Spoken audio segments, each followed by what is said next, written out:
మా జమునమ్మ ఉంటుంది అక్కడ, వాళ్ళ ఊరు వీళ్ళది, వాళ్ళ చుట్టాలు కూడా వీళ్ళు ఇక్కడ. అంతేనా? నాకు అప్లికేషన్ ఉంటుంది కాబట్టి వచ్చినాను.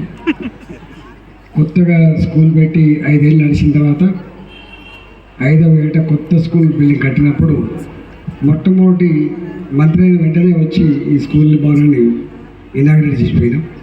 సంతోషం. 500 మంది పిల్లలతో ఈ స్కూల్ కలకలాడుతుంది. ఈ మరింత ఎదగాలని చెప్పి మనస్ఫూర్తి కోరుకుంటున్నాం. గౌరీశంకర్ చాలా డీప్గా మాట్లాడండి, కానీ ఇప్పటి పేరెంట్స్కి, ఇప్పటి పిల్లలకి ఆ భాష, ఆ డెప్త్ అది అంత ఉంటుందా అనిపిస్తుంది.